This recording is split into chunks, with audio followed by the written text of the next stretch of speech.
மீசா டிவியின் தமிழ் பேசும் உறவுகளை அன்போடு வரவேற்றுக் கொள்கிறோம். இன்றைய பதிவுல மிக மிக முக்கியமான செய்திகள் குறித்து பார்க்கலாம்.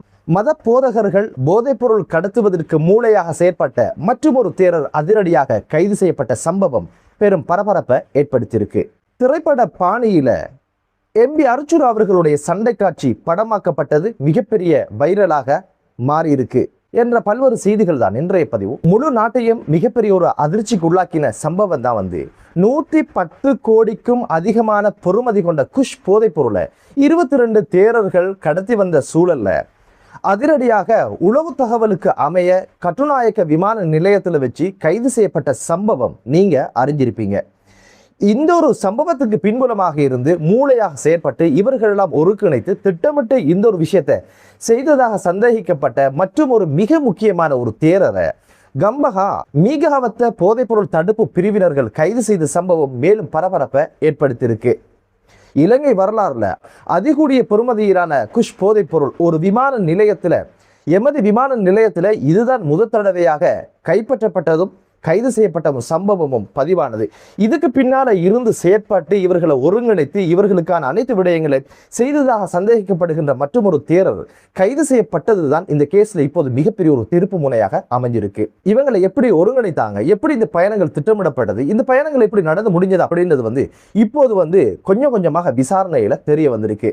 மடபாத யத்துரலிய என்ற பிரதேசத்தில் இருக்கின்ற மிக முக்கியமான ஒரு பன்சரையினுடைய மிக முக்கியமான 3 தேரர்கள் என்ன பண்ணிருக்காங்க அப்படின்னு கேட்டீங்கன்னா, அவங்களுக்கு தெரிந்த இளம் தேரர்களை அணுகி Facebook வழியில தாய்லாந்துக்கு இலவசமான மத சுற்றுலா ஒன்று இருக்குது, இந்த ஒரு பயணத்தை மேற்கொள்வதற்கு அனைத்தும் இலவசம் அப்படின்னு சொல்லித்தான் இதற்கான விளம்பரங்களை Facebook மூலம் வெளிப்படுத்தியிருக்கிறாங்க. குறித்த 22 தேரர்களும் இவர்கள் அனைவருமே 30 வயதுக்கு கீழ்ப்பட்ட இளைஞர்கள் என்பதோட உயர்கல்வியை தொடரவங்க அப்படின்னு ஒரு விஷயமும் தெரிய வந்திருக்கு.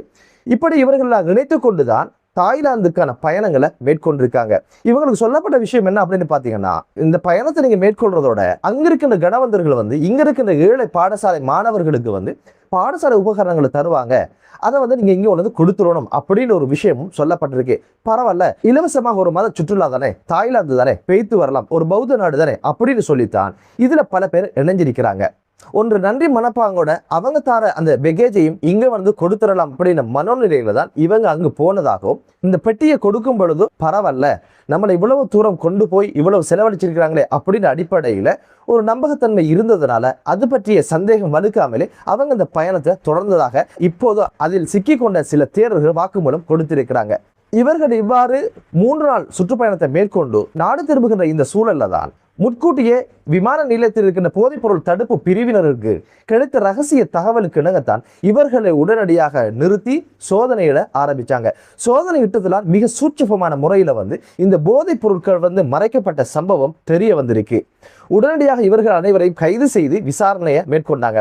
அந்த விசாரணை மேல தெரிய வந்த விஷயம் என்ன அப்படின்னு பாத்தீங்கன்னா, குறித்த பயணத்தில் இருந்த தேரர்கள்ல ஒரு சிலர் தற்காலிக 3 நாள் தானே, தவத்தை கலைச்சிடலாம், ஃபன்னா இருந்துடலாம் அப்படின்னு சொல்லி எத்தனை நாளைக்கு தான் நாமும் நல்லவனா நடிக்கிறது அப்படின்ற மாதிரி குறித்த தேரர்கள் என்ன பண்ணிட்டாங்க அப்படின்னு கேட்டீங்கன்னா, காவி ஆடையெல்லாம் ஒரு பக்கம் கலட்டி வச்சுட்டு குடி என்ன போதைப் பொருட்களை பயன்படுத்தியது, சிகரெட் பத்தியது, அதுபோக பெண்களோட சில்மிசம் பண்ணிய பல்வேறு விஷயங்கள் அவங்களோட போன்ல இருந்து இப்போது போலீசார் எடுத்திருக்கிறாங்க.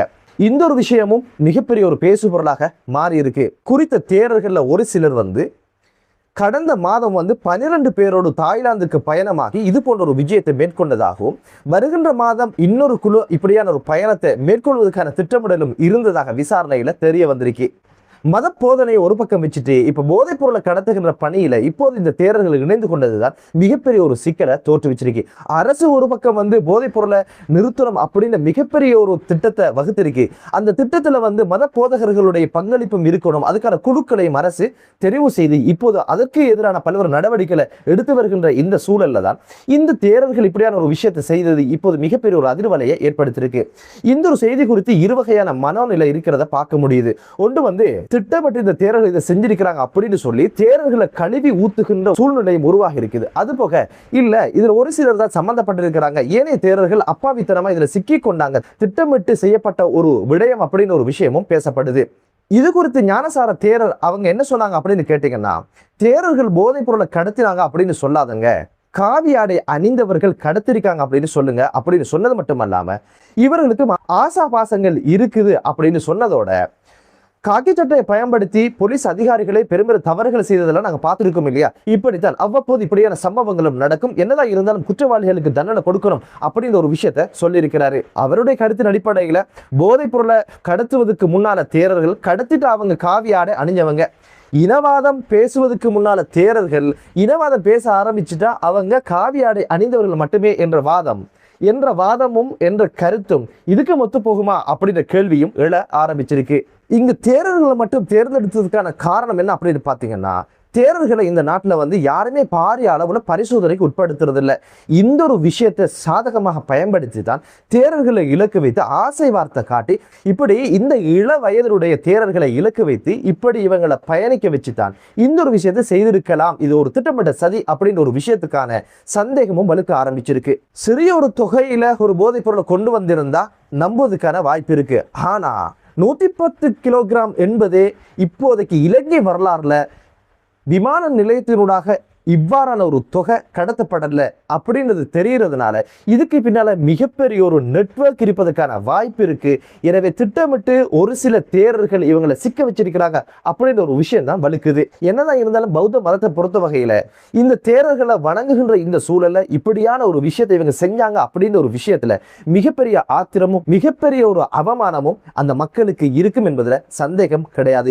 என்னதான் இருந்தாலும் இதை திட்டமிட்டு செய்தவங்களுக்கு தண்டனை கிடைக்கிறது போல இதில் அப்பாவி சிக்கிக்கொண்ட தேரர்களுக்கு நியாயம் கிடைக்கணும் அப்படின்ற ஒரு வினயமான ஒரு வேண்டுதலோட அடுத்த செய்தி என்ன அப்படின்னு பாத்தீங்கன்னா, தேரர்களுடைய சங்கதி வைரலானது போல எம்பி அர்ச்சுனா அவர்களுடைய சண்டை காட்சியும் நேற்றைய தினம் வைரலானதை பார்க்க முடிந்தது. ஒரு காணி தகராறு குறித்த காணியினுடைய வழக்கு நிலுவையில் இருக்குது. அர்ச்சுனா எம்பியுடைய பரம்பரை காணி என்று அவர் சொல்றாரு. அதுபோக அது தங்களுடைய காணிதான் அப்படின்னு சொல்லி அதற்கான ஆவணங்கள் இருப்பதாக மறுதரப்பு சொல்லுது. இந்த ஒரு காணி குறித்த வழக்கு இப்போது நிலுவையில் இருக்கிற சூழ்நிலை தான் இந்த காணியை துப்புரவு பணிக்காக அர்ச்சுனா எம்பி நீதிமன்றத்தினுடைய அனுமதியோடு அங்க போனதாக அவர் சொல்றாரு. எதிர்த்தரப்பு அந்த காணிக்குள்ள வந்ததுனால தகராறு ஏற்பட்ட சூழ்நிலையில தான் எம்பி அவங்களுடைய பாதுகாப்பு கொடுத்த துப்பாக்கியை எடுத்து மிரட்டுகின்ற காட்சிகளும் அங்கு பதிவாச்சு. ஒரு பெண்மணி என்ன பண்றா அப்படின்னு கேட்டீங்கன்னா, கல்லெடுத்து அவர் மீது தாக்குதல் நடத்துறா. எப்படி என்னை நீ அடிப்பாய் அப்படின்னு ஒரு வார்த்தையை கேட்கிறாங்க.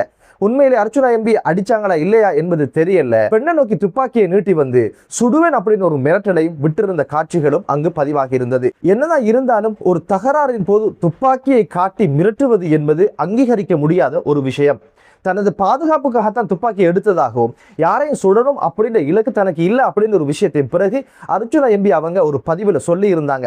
என்னதான் இருந்தாலும் கல்லை கொண்டு அடிச்சாலோ அல்லது மண்ணை கொண்டு அடிச்சாலோ துப்பாக்கியை கொண்டு மிரட்டுகின்ற தேவை இல்லை என்பதுதான் யதார்த்தமான ஒரு விஷயம். அர்ச்சுனா எம்பியுடைய பரம்பரை காணியாக இருந்துட்டாலும் எதற்காக காணியை துப்புரவு செய்யற இடத்துக்கு துப்பாக்கியை கொண்டு போனாரு அப்படின்ற கேள்வி எழ ஆரம்பிச்சிருக்கு.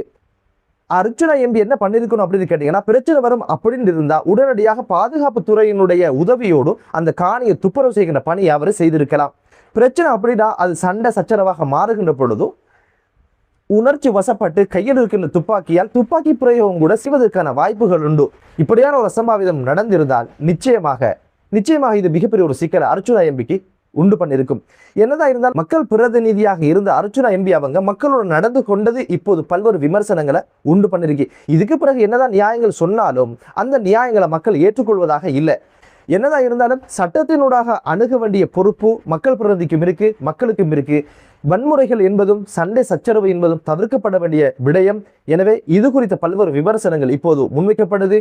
என்னதான் இருந்தாலும் ஒரு வைத்தியத்துறையில ஒரு நிர்வாகியாக அதுபோக இப்போது மக்கள் பிரதிநிதியாக மாறி இருக்கின்ற அர்ச்சுனா எம்பி பல்வேறு காலகட்டங்களில் பல்வேறு விமர்சனங்களுக்கு உள்ளானாரு.